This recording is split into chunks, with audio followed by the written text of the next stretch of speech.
The other day, I was sitting on my balcony, staring into the sky for some odd reason when my mind began to wander. And I started to think, what would happen if the heavenly bodies had a conversation?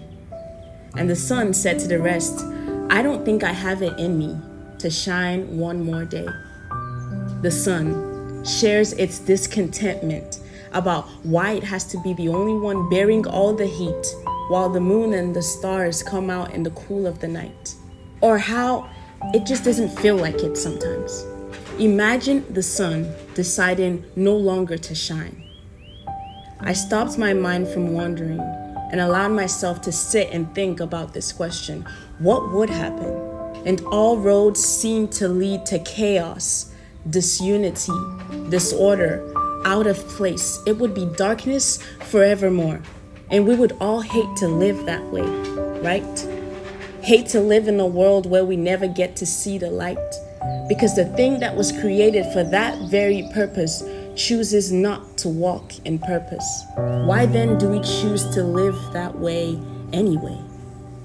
Like we weren't designed for more.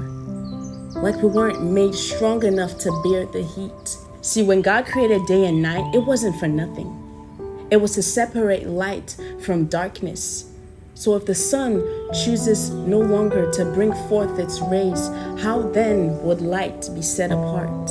If I could interrupt my mind and join in on the conversation, I would speak a reminder that God didn't just make the sun light, but gave it authority over everything that its rays would touch. When God made the sun, He made it to rule over the day, just as the moon rules over night. And He had pleasure in doing that. I don't know about you, but being given the mantle of rulership over anything seems like a big deal. Seems like maybe you have something in you to serve that purpose.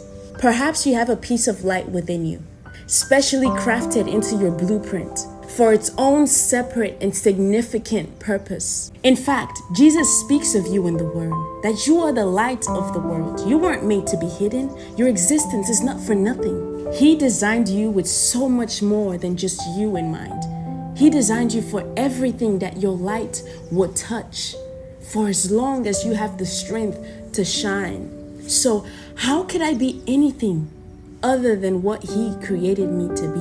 When He looks around to ask, whom shall I send?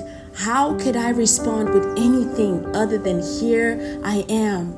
Here I am, Lord, with my faults and failures, when I'm anxious and when I'm not, when the going gets rough and everything in between, but with complete trust in the purpose that You have for me.